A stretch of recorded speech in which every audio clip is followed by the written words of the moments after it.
Hey y'all, it's Wednesday, so that means it's time for a Soulibration here on blackdoctor.org. I am Shameika Rhymes and welcome y'all. Come on in, let's have a celebration. Tonight, we're focusing on Men's Mental Health Awareness Month, but we're also going to focus on the ladies too. And the question tonight is, do you need therapy before dating? Let me know if some of you, if you've ever gone to therapy before jumping into a relationship. Drop that in the chat. Let me know where you're from. And be sure to leave any questions that you have for our guests tonight in the chat, and we'll try to get to them as we can. And also make sure that you share this conversation with anybody that you think could benefit from it.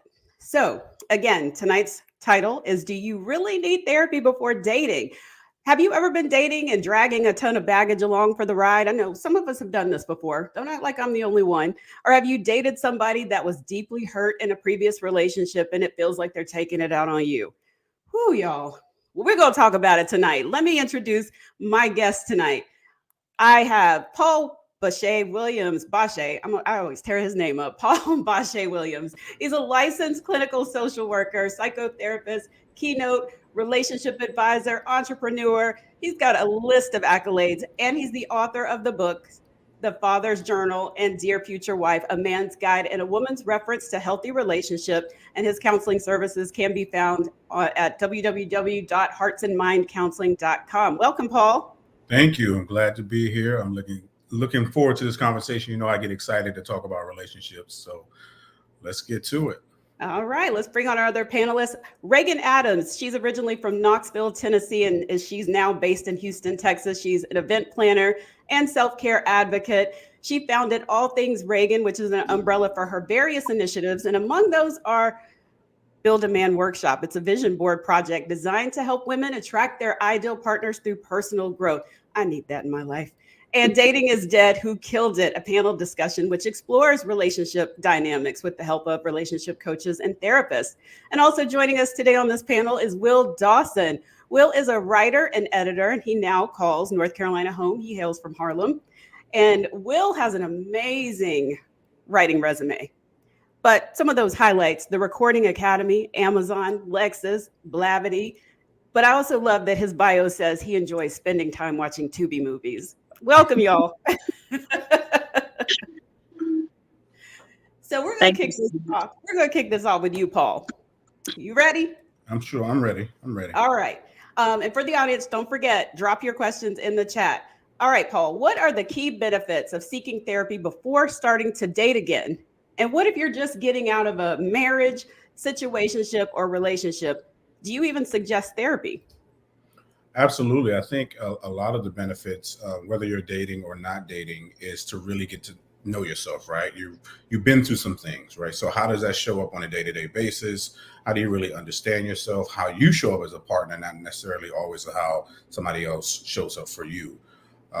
We have to understand attachment styles. Everybody knows about that, right? It's therapy is the buzzword, right? So everybody is getting interested in tune with what therapy looks like. But a lot of times we're getting the wrong information when we look online, right? And it's not specific to us. So if I have a therapist, I can really address my maybe generational curses or patterns or cycles that my parents have been through. What do I grow up? What did I see? And then I can really pay attention to how I showed up in the last relationship, why that failed, or what tools do I need to show up differently? How do I communicate my needs? Because a lot of times we wait too long to share what's really bothering us or what we really need because we don't want to mess up the flow. So there's so many different benefits to going to therapy for dating, for relationships, ending relationships, processing losses and grieving the end of relationships, or just sustaining a relationship. I feel like you just called me out in that entire response. Like I felt like all my issues just jumped out. But thank you for that, because I think that is one thing, the buzzword, like you said, it's been a buzzword these days. Okay, Reagan and Will, y'all are in the hot seat. I just admitted I go to therapy, so it's y'all's turn. And we've already discussed it backstage. You both said you have been to therapy. What made you go to therapy, and how did it help you understand your past relationships better? Reagan, we'll start with you. Actually, I didn't go to therapy by choice. I went because I felt like my daughter needed it. At the time, my then husband had gone to prison.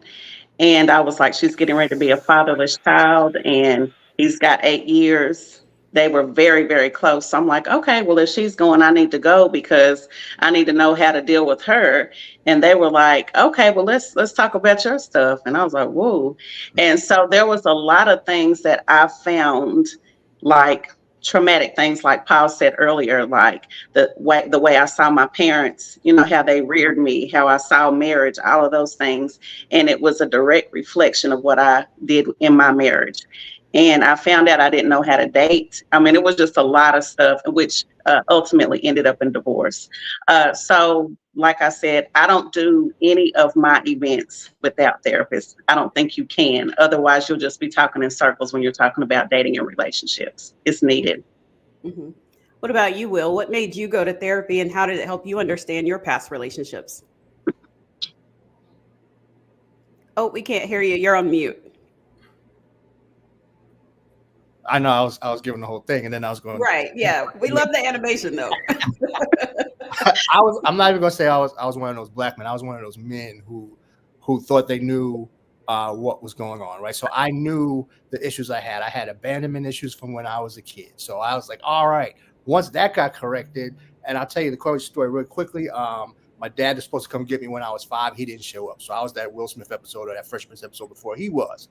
So when he reached out to me years later, after all those years of dealing with that issue of abandonment, I thought I was good. I think I was all good now. Now I can go forward. I can get these relationships because everything came full circle. My daddy's back. Here he is, right? And so it didn't work out that way. So what I didn't realize is that, sure, I faced that issue, or that issue came back to me, and it was kind of like realized, but I still didn't have the tools. It was like a lot of people say tools, and Paul, I heard you here say it earlier, but really for me, it was more like a map, right? So you use GPS to say where you're going, but you also use it to see what hazards might be coming up, or what you might need in order to get to where you might want to go.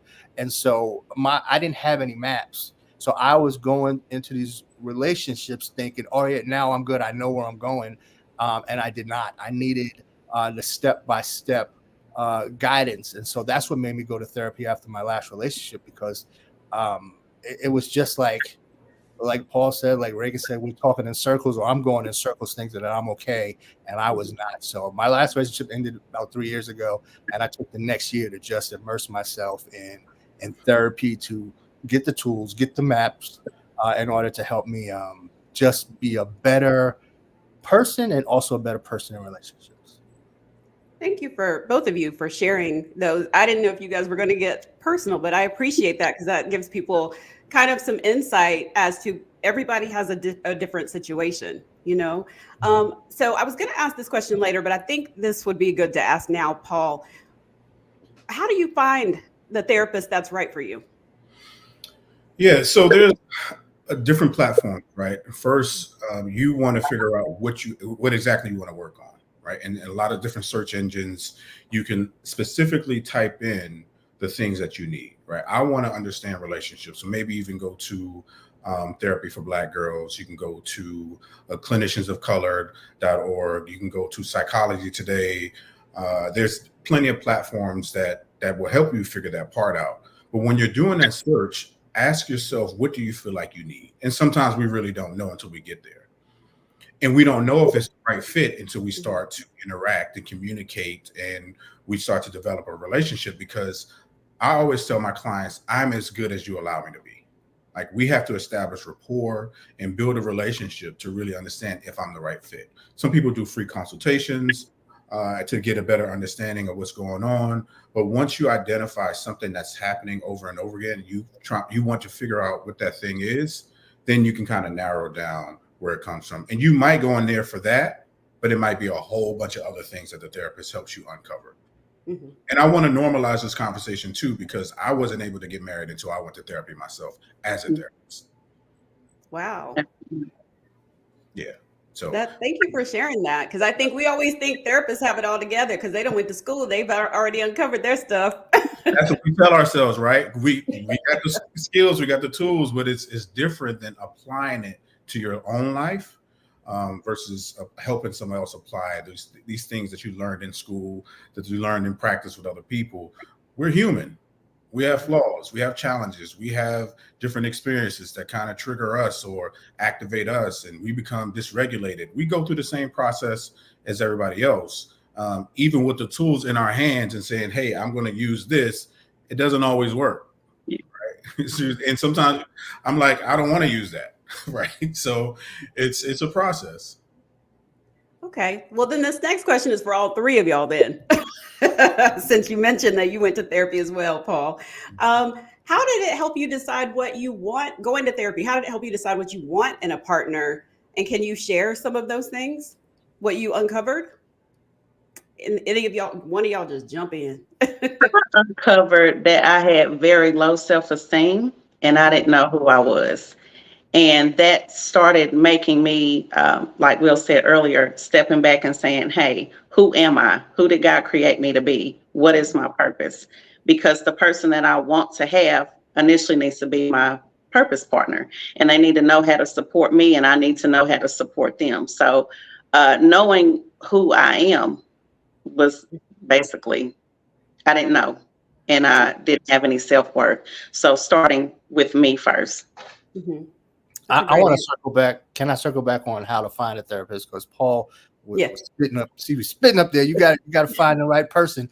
I went to. So I listen to a lot of podcasts, and they always give you those discount codes. You got to get those discount codes to those platforms. So I went to the platform, and I looked. I saw somebody who might be compatible with me. I wanted a black woman because black women, they saving the world every day, right? So I wanted a black woman, certain age, all that. So I went. And I thought I found one. So I know the issues I had, and I know the issues I wanted to unpack. It was just I didn't know how to do it. So the first couple of weeks, I'm sitting there talking to her. It was virtual, and I see her taking notes. And I was like, "Oh, this is gonna be good. She's gonna have some stuff for me to look up. I'm gonna be doing some research." And she's like, "Mm-hmm." Then that third week, I got an email saying that she was leaving the platform. I was like, what was I doing? Like, why did you let me sit there and unpack to you when you know you had a foot out the door? So even though you do that research, you still got to find that person that's right for you. So after that, went through insurance. I looked at so many pages, and I wanted to see what the therapist was saying as to what they offered. Not so much like, we do this, that. Like, what is their pitch to you, right? So you got to give a pitch when you're doing a job or you want a job. So that person really had to speak to me, and the paragraphs that this one therapist put down, I was like, yes, that is me. Yes, I am stuck. Yes, I do feel like I need like that one. So I was able to. She was on vacation. I reached out to her on vacation. I texted and she responded. She said, "Oh, okay," and so we set up something that next week. And now to go to what Reagan was talking about, I realized that I had a bully. I had an invisible bully.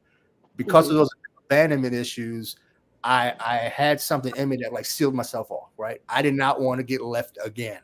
So it saved me when in relationships, not getting too close because then I could leave before that person leaves, right? So I had that bully. It was with me all the time. He was like, no, don't go after that job. No, don't do that. Don't go too far. Let's stay in our safe zone. So what this therapist helped me to do was to, as they put it, leave the bully at home, let him watch TV, and try to go out and do your life without that protection, and to see how what a difference that would make. And so that finding that therapist, not one who had the foot out the door and okay, and so that. You have to find what's right for you and not just then you could just spit to anybody. Thank you for sharing that, Will. I can identify with having to go through multiple therapists. I had 3 in rotation at one time because I was like, I can't decide which one is right. Yeah. I do not advise because they will all tell you something different and you're just completely confused. Paul, what about you? How did going to therapy help you decide what you wanted in a partner? Well, I realized that my pattern was I was a rescuer. So if Mm. you had something that I felt like I can tie my value to fixing, to showing up, then that showed that you wouldn't leave, right? That showed that I have a purpose in that particular relationship, often neglecting my own needs to show up as a superhero, right? So every relationship had this pattern, and it would get to the point where it would get egregious. And then that's when I'm upset, right? Now, that's when the bravado comes out, and that's when the other part of me comes out. But by that time, I've already built this style in communication and relationship where anything goes for them. And one of the things I remember my therapist told me, he says, "Why do I wait until something egregious happens in order for me to put my foot down?" Mm. Right. Mm. So the idea that I thought I had a big heart, but I lack boundaries. So really understanding the different things is what was important for me. And again, I couldn't be the therapist in the relationship because that's not Yeah. my purpose. Right. Mhm. Ooh, that word boundaries just been popping up all over today for me. Yeah. I lack those. So you just brought up something that this wasn't even on my list of questions, but it just made me think about this because I've seen a lot of chatter about it on social media. Ghosting, is Paul? Is that something that what does that come from? And is that something that you would advise a patient to do if the relationship or situationship or whatever it is isn't going right? Would you say, and now I get it if it's something completely toxic and it's like a situation where they've got to get out, but if it's just somebody they're like y'all been together, say, I don't know, or been messing around 2 3 years and they just fall off the face of the earth, what is that? Yeah, that's something totally different. That might be talking about some type of attachment styles, but with that, there's always signs that something is not right and something is going to happen, right? Mhm. We tell ourselves we're blindsided. Sometimes that does happen, but a lot of times we ignore things because we want to hold on to a relationship with that person, right? We put people in boxes that they don't necessarily fit in. Mhm. And early stages, ghosting, it's I won't say it's okay, but it's understandable, right? If somebody is violating your boundaries, or somebody's disrespectful, or somebody just doesn't show up, right? They whatever they do, right? You can make the decision. But I think sometimes when we ghost, we don't give ourselves the opportunities to say the things that we need to say. And so now we're holding on to those words when they need to get that word, right? When we need to really establish, hey, this is the reason why this doesn't fit well with me. I don't like what you did. And sometimes that conversation shifts the opportunity for the relationship to grow. So I think we leave too soon. And I always say, like, red flags aren't always a sign to go. Sometimes it's an opportunity for a conversation. Ooh, I like that. I'm actually going through that right now, over the past like year, because I don't like having tough conversations. I just rather, okay, I'm gonna leave. So I'm really quick to detach from things. And I actually had a situation this week. I had an event this week, and it was pretty bad. And my mom was like, "You're gonna have to say something," and I was like, "I just don't want to do it."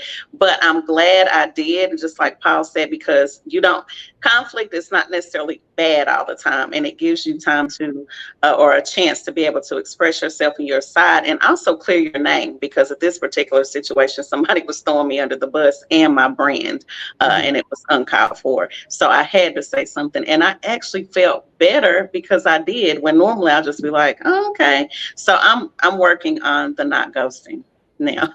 Good for you, Reagan. Will, have you ghosted? Been Oh, ghosted? I've been ghosted. let me tell you something. Back in my day, we'd call it running. I was a runner. I had my own brand of track shoes. I would always be gone. And I stated it earlier. It was more because of what happened to me when I was younger. I Mhm. would try to get out of something before someone would find something wrong with me. Yeah. Like, I did Yeah. not want to go through the exercise of them telling me, "Hey, this is not going to work," because they might see something wrong. Maybe I snore, or it could be anything that they didn't like, and Yeah. so I would be gone. So, oh, King Ghost, like Casper, right here. This is me. Like, I was that was the storyline of my life for a Mhm. long time.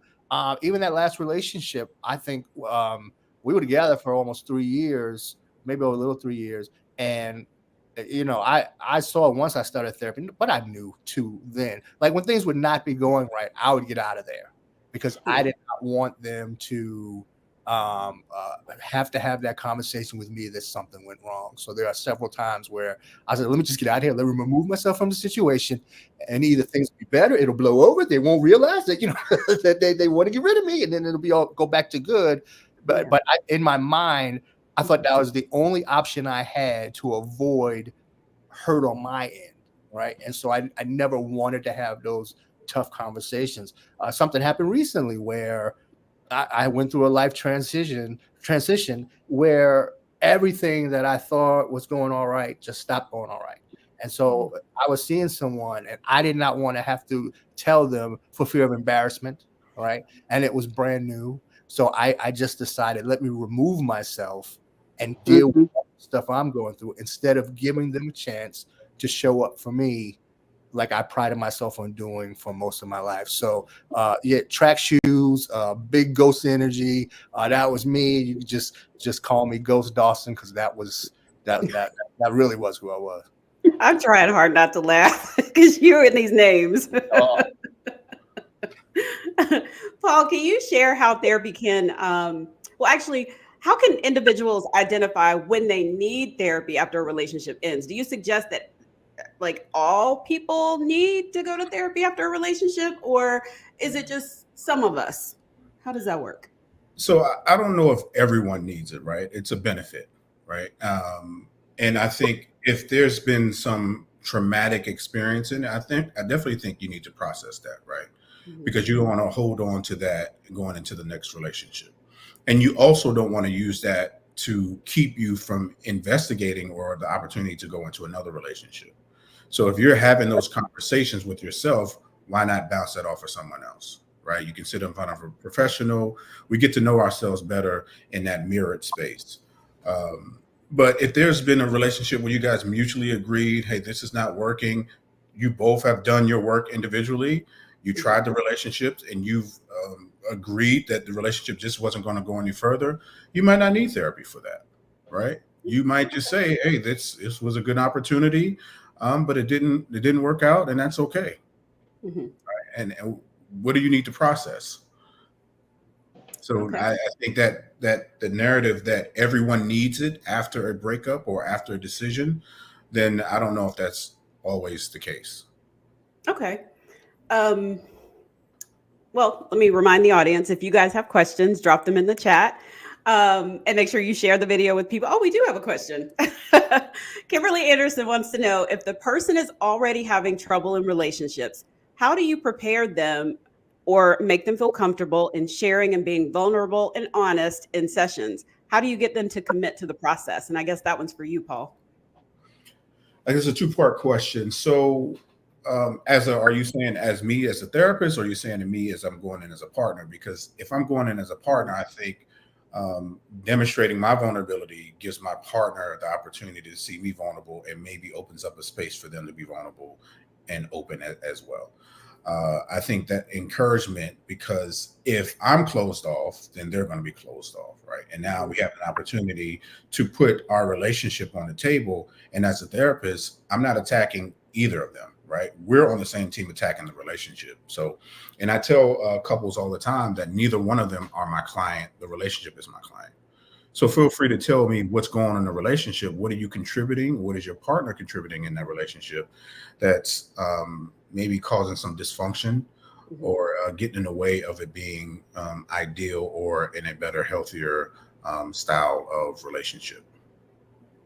Thank you for that. All right, Reagan and Will, have you ever dated someone that had not been to therapy after you've already been doing your work? Have you dated somebody that hasn't been to therapy? And if so, how has that affected the relationship? Reagan? Everybody I've dated has not been to therapy. Okay.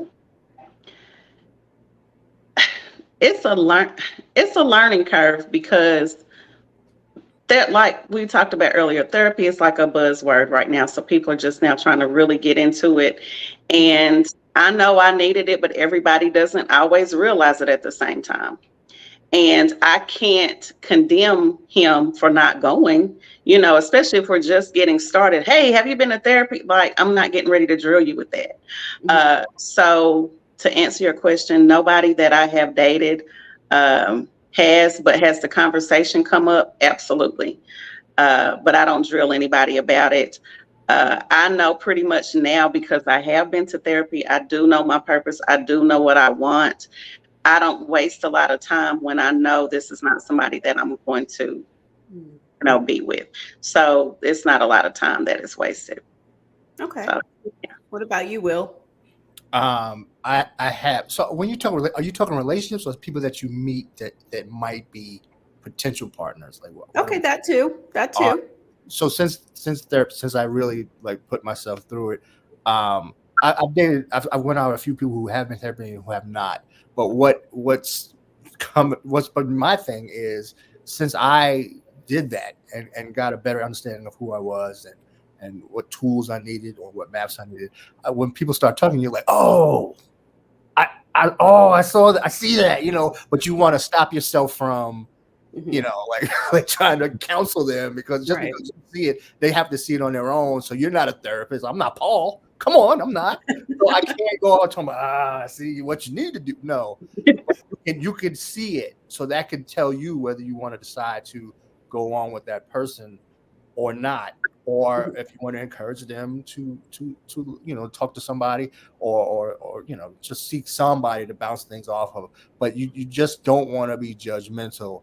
But it does help you go in more with your eyes open when you're going into a situation, because then you can see, oh yes, that I was there, I am still there, and now I can better see when someone else is there as well. Okay. All right, Paul. This question I actually got a while ago, but let me jump to the audience question first. It says, great discussion. I think this is your wife, Paul. She says that you asked her to go to therapy a week after you became exclusive. It was a great experience and created the space for us to continue in therapy. I love that. I got a question though. When was that photo taken though? Was it after therapy or what? that was after therapy. Oh, I was like, at what point? We didn't do any type of posting until after we got married. Nobody knew we were in a relationship, but besides close family. That brings up another question. I'm gonna jump. Let me hit that one before I forget. People get in their feelings, Paul, about whether or not you should be, and Will and Reagan can weigh in on this too. Should you be posting somebody you're dating, whether it's exclusive or not, on social media, and why does it matter so much? Yeah, and these are some of the issues I ran into prior to meeting my wife. She was the first one who didn't mind not posting until marriage, right? And it's because of what I do. I was doing Dear Future Wife. I talk about relationships, so they wanted to be seen, and it provided them some type of security to comment on my post, tie their identity and some of their value in another person's life by if they're posted, right? I know it's real when you post me, right? And I think my wife even shared that what happened to her with one of the guys she was dating. He said, I know it's real when you post me. And that necessarily doesn't make it real. It makes it accessible, right? So now people have access to your relationship. Yeah, but the other side of it too, there are people who manipulate that, right? Who say, I don't want to post because I want to keep it in private, but really it's a secret because they're dibbling dabbling with other people, right? But at the same time, there are people who post their partners all the time and still commit, cheating, infidelity. So it really is about what are your core values with you and your partner, and what are your agreements that you made when it comes to that.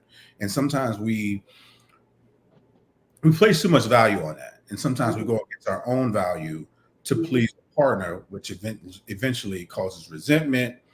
If something happens, you're taking pictures down now. What happened to the picture? Because you're upset, you're blocking each other, you're unblocking each other. Now you're back, and people are asking, well, what's going on in the relationship? Like, they're not posting today. It's too much access and too much input from people who aren't in your relationship. Exactly. Because I feel like I get invested in y'all's relationships and then you start deleting and then I'm like, what happened? You just left me hanging. No, one of my partners, that was a preference of theirs that they really wanted, so it's real, like you all was saying. They really wanted a public post proclaiming that we were together. And I said, hey, listen, I don't know why that doesn't do anything for me, but if that's what you need, that's what I'll do. Right. So that was me saying, yes, let's do that. I did it. But then, like Paul was saying, it gives other people access to what you have. And then if they're going to be blatantly flirting or, just really being jerks, like trying to talk to your person. And so then if you go to your person, say, hey, I really wish you would nip this in the bud because, that's it's just making me uncomfortable. And they come back to you and say, oh, it's not a big deal. It'll go away. I'm like, well, it was a big deal when when I had to, when I had to make my proclamation, in public. But they don't see that it's the same difference because you put us out there where now if people are doing that, it's really disrespectful because now everybody can see that they're doing it. And so it's just something where I don't think it's necessary, but when it does happen, I think that the partners have to see it both ways. They can't just blow you off if you're saying if you have needs or something that you want as well. What's interesting about that is I see it's all about the attention, right? First, the attention from you and everybody, they want you to post. And so you guys are getting attention, but they never had boundaries for attention from others. It's just attention, period. Like as long as you see me, as long as I'm getting this dose, dopamine from social media, then it's okay. We're together. They're flirting. It's all right. It's the same thing. It's again, you got to go back to your morals and boundaries and say, this is what I need. Reagan, have you had that experience where someone is like, you better post me so I know it's real? I think if I ever heard that, it would be cut off immediately. I'll be honest. And I share a lot of myself on social media anyway and what I do. And so I'm going to take it a little bit spiritual on the side. God was actually talking to me about watching everything you post anyway. This can be about your relationship. This can be about, business, especially. It's just like when you have a baby too soon, right? If it doesn't have time to incubate and do all the things, it's susceptible to diseases and all these things. It's the same thing with your relationship. It's the same thing with your business. If you don't have time to cultivate it in private and personal, why am I going to let you show that? I mean, why am I going to let you see that? So for me, I want to keep that part to myself until I get married. And I was one of those people who posted about myself and my ex-husband all the time. Oh, we're doing great. Oh, we're going on trips. We've got blah, blah, blah. And he was cheating the whole marriage, right? And not to say that he's a bad person at all, but I was one of those ones because I felt like I had something to prove. Right. I was proving it to the women he was sleeping with or proving it to my friends that we were so happy and we had all these things. And it's insecurities. And so since I've learned from that, like Paul said, I'm not going to post until we're like literally, it probably won't even be walking down the aisle. It might be a year later. Like none of y'all are going to know. I even told a lot of my friends, when I know this is my person, I probably will not even let you guys know. Because they're so protective of me and they want to have their too. Well, I gotta. Nope, you don't gotta nothing. Because the person who's going to tell me if this is my person is my Father God. He's going to confirm who it is. And we'll let you guys in if time needs to be. Amen. You guys, if you have questions, drop them in the chat. We got about 10 more minutes. So let me get back to the question I was originally going to ask Paul. Let's see. What are some red flags, Paul, in dating and relationships that therapy can help men and women recognize and address? Within themselves or within others? Both. Okay. And I think going back to, again, knowing your attachment style, right, and knowing what your wounds are, because sometimes we choose wounds. I mean, our wounds choose our partners. So if there's a cycle of a particular pattern and person that you choose and they end up the same way, or I think it was like somebody, I always choose the cheater or always choose a certain person, there's something that's in you that's connected to your ways of living, your ideology, your experiences, maybe something that you saw in your dad or your mom that's causing you to try to heal that wound through the next person. So asking yourself, why am I choosing the same person? And always ask this as well. When someone says it's always the other person's fault why the relationship ended, there needs to be some investigating of why you're unable to see yourself in that relationship and how you contribute to the failure of that relationship or contribute to the choices that you choose when it comes to relationship. So those are some of the red flags that you see in yourself, and also when you see in others. Again, red flags are sometimes conversations, because if you are, as we're older, so we'll say we're 35 plus, right? So, and imagine you meet somebody that's 35 plus that's lived their entire life their own way. I have 35 plus years of living my life a whole different way. And now we're meeting and we're expecting to do the same thing. It doesn't work like that. Right. So giving yourself an opportunity to have a healthy conversation around differences. And differences don't always mean disconnect. Difference means, oh, you do this different. How can I connect that with my life? And how can we build together? Right. Mm-hmm. So there's balance. Right. And then also in therapy, you understand that it's not always going to be your way, and understanding what disappointment looks like and how to manage it, how to manage things when they just don't feel good. Right? Because we're quick to run, right? Oh, that's not how I do it, so I'm out. Oh, let's have a conversation, because I have married couples that they've been married 20, 30 years, and we're processing differences. And I said, when does different mean I don't like you? Because something else happened in the lack of communication. Maybe there's some things, again, that happened in their childhood. Because in marriage, we're often marrying parts of ourselves that didn't get what they needed in our childhood. Mm-hmm. So my next question, because I wanted to make sure we touch on this, situationships. Now, I know everybody, yes, everybody, like, it seems like that word just is everywhere lately. It is another buzzword. But what would you tell somebody, and this is for all of you guys, if you've learned this on your own journey or in therapy, what would you tell someone that is constantly getting into these situationships versus a relationship? And is there anything to tell them? I don't know. Does it mean something's wrong? Let me speak about this, because I'm recently getting out of one over the past year and a half. I needed my situationship, and I know that sounds crazy. But I know, but a lot of the things that I've learned, because I look at a lot of the situations that I've had or have in my life as learning lessons. So you never lose, you learn. And I saw a lot of the qualities that I actually wanted out of a man through the situationship. Okay. Things that I did not see in my marriage, things that I didn't see in dating. So I was able to eat the meat and spit out the bones. So no, this is not a person that I need to be with, but he has a lot of the qualities that I like, but we're not going to be able to make this work.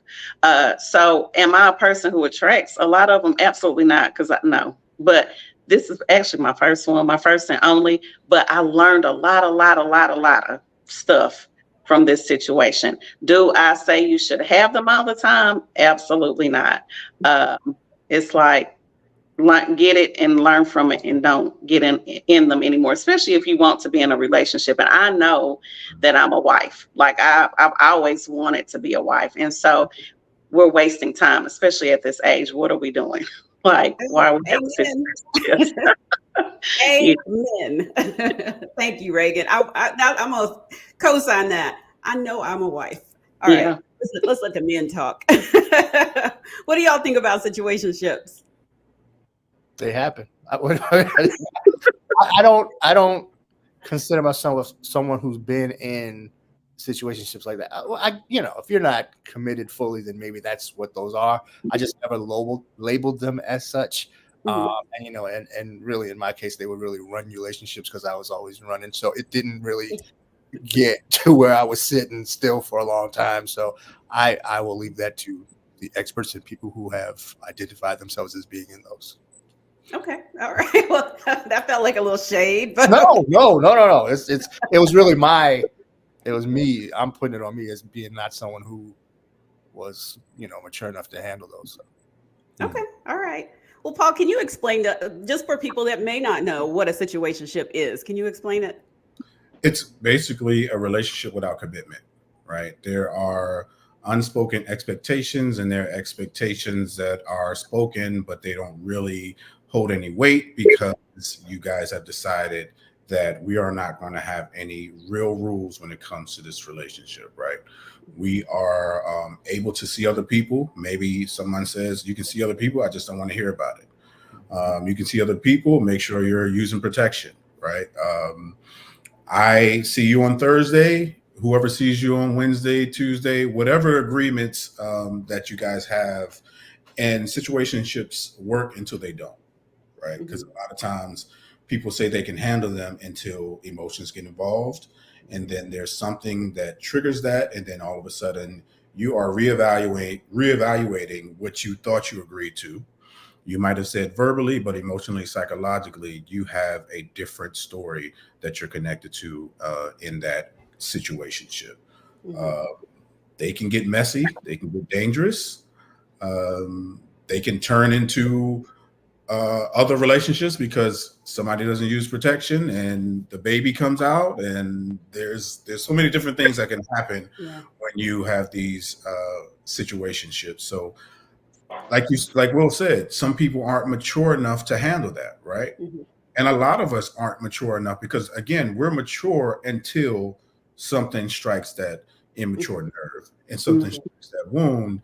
Because when we get in situationships, sometimes we're protecting the opportunity, or we're protecting ourselves from being hurt, right? So we're convincing ourselves that this is okay for now.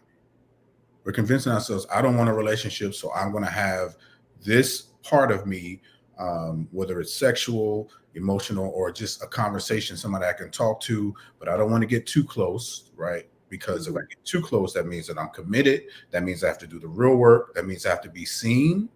And that means that I have to submit. And those are hard things to do when you get into a committed relationship. Ooh, yes. Let's see.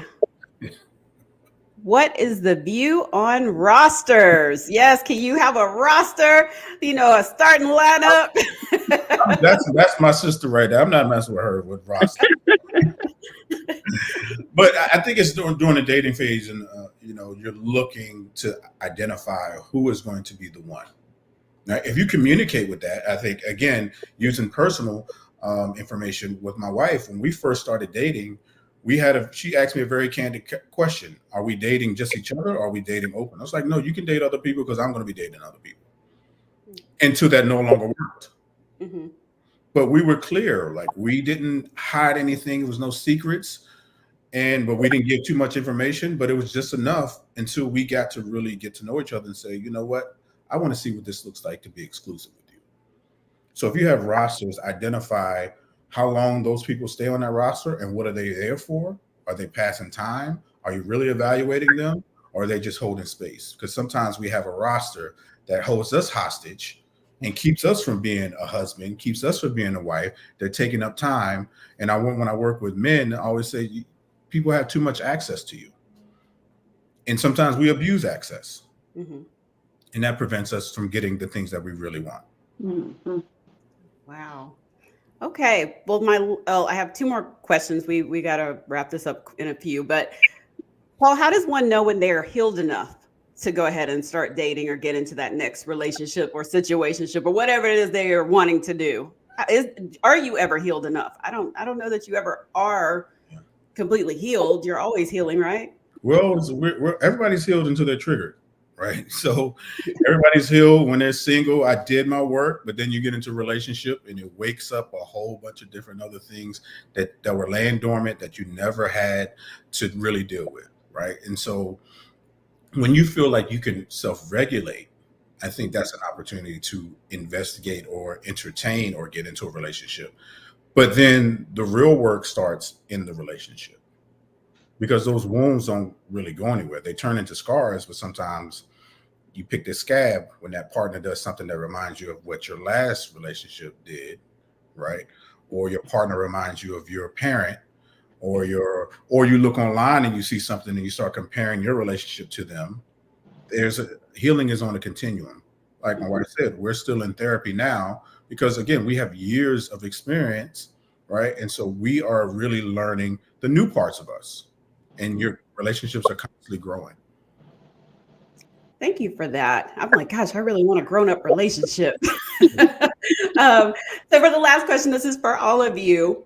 And I ask everybody this question on Soulibration. And I just know that y'all have watched every episode. So you already know the question, right? Just say yes, just nod. All right. What feeds your soul? We'll start with you, Will. What feeds your soul?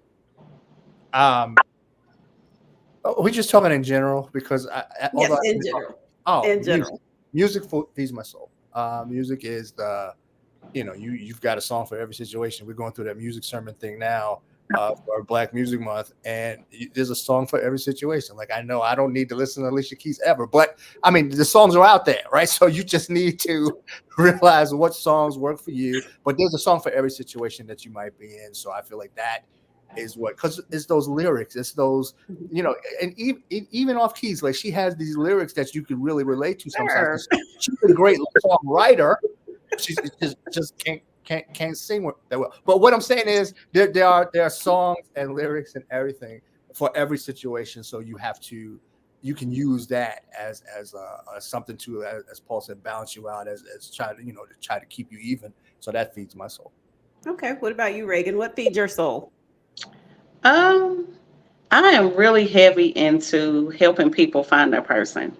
And I love everybody, but to me, there's absolutely nothing like Black love. It looks strong. It feels good. It's like a song. It's like a 70s slow drag. Like, yes.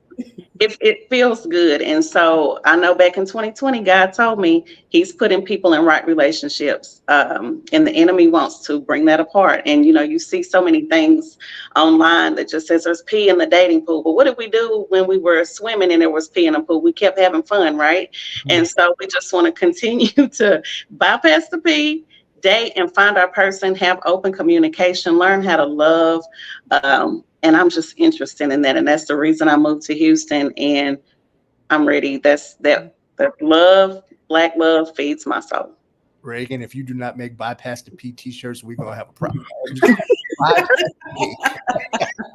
And also, but part B to mine is that what feeds my soul is Black people winning on Family Feud, because it feels like a little bit of reparations every single time. Go ahead. I got you. Bye, Will. Well, what feeds your soul? Relationships feed my soul. Good friendships, good partnerships, just seeing healthy relationships, and even seeing conflict and how we work through conflict too. As much as we don't like it, sometimes I like to see how people navigate conflict. So that, and writing is something that I love to do. And I realized when you mentioned that, I realized that I have not been feeding my soul when it comes to writing. I've been starting, but I haven't been finishing. So I'm going to put that on my list to do, at least one article this week. I'm gonna check in and be like, Paul, where's the article? Like, I'm your editor. Where's your article? I want to thank you all for joining me tonight here on Soulibration, here on blackdoctor.org. You guys can check out the website, blackdoctor.org, find all kinds of relationship like topics and articles. And you guys are going to have to come back, because we didn't even get to a majority of the questions I had. So y'all got to come back. Absolutely. All right. And I'm trying out this tagline. So y'all just go with it. All right. All right, everybody. Not that. No. I'm wishing all of you love, peace, and soul. Y'all got. All right. Bye, y'all.